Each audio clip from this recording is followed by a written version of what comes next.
après 10 ans de CET, nous fêtons cet anniversaire avec grand plaisir. Nous avions connu une baisse importante de la fiscalité locale lors de la suppression de l'ATP et son remplacement par la CET qui est constituée, je vous le rappelle, de la CFE et de la CVAE, eh bien, effectivement, le gouvernement a entendu les remarques des entreprises et a décidé d'apporter une modification très importante en réduisant de moitié en fait la CVAE qui sera due à compter de l'année 2021.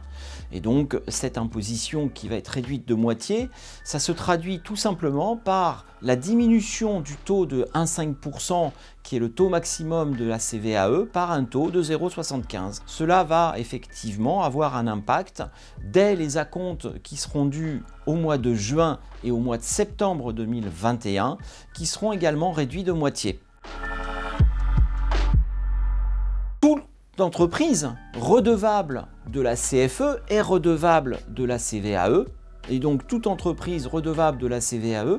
va bénéficier effectivement de cette réduction de moitié. Je précise que le taux de 1,5% qui est réduit à 0,75, c'est le taux maximum. Vous avez bien évidemment ce que l'on appelle le dégrèvement barémique, qui consiste pour les entreprises dont le chiffre d'affaires est inférieur à 50 millions d'euros de bénéficier d'un taux progressif qui va de 0,02% lorsque le chiffre d'affaires est de 500 000 euros à un 5% lorsque le chiffre d'affaires atteint 50 millions d'euros. Eh bien, tous les taux progressifs qui sont prévus dans le mécanisme de la CVAE sont également réduits de moitié. Donc le bénéfice de la mesure s'applique quel que soit le niveau de chiffre d'affaires. Je rappelle également que pour les entreprises qui appartiennent à un groupe économique, c'est-à-dire que toutes les filiales sont détenues au moins à 95% par une même société mère, eh bien on applique le taux groupe, c'est-à-dire qu'on somme tous les chiffres d'affaires des sociétés de sorte que l'on atteint très vite l'application du taux de 1,5. Donc toutes ces sociétés qui se voyaient appliquer le 1,5% auront désormais un taux de 0,75%.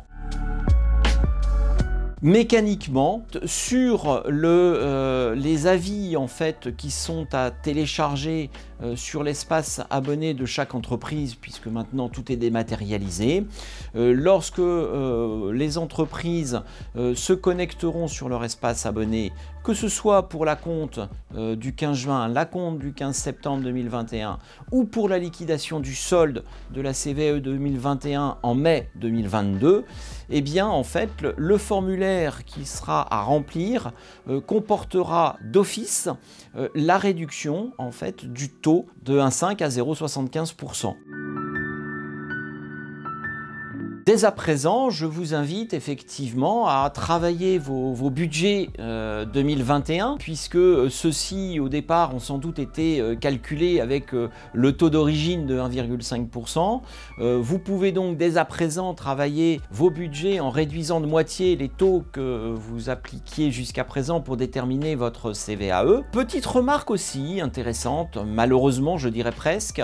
2020 étant passé par là, vous avez sans doute dû subir le marasme économique de 2020 et je rappelle que les acomptes que vous devez payer au 15 juin et 15 septembre prochain sont calculés à partir de la valeur ajoutée 2020 de l'année précédente. Donc vous allez sans doute devoir constater dans votre budget 2021 non seulement la baisse des taux, bien évidemment que je viens d'expliquer, mais également la baisse de la valeur ajoutée va conduire à sans doute, et malheureusement je dirais presque, à une baisse importante de vos acomptes de CVAE pour le 15 juin et le 15 septembre prochain. Si l'activité, comme je le souhaite, reprend en 2021, cela en fait va conduire à maximiser bien évidemment le solde, puisque les acomptes étant plus faibles, cela conduira donc forcément à un solde à payer au mois de mai 2022 qui sera plus élevé.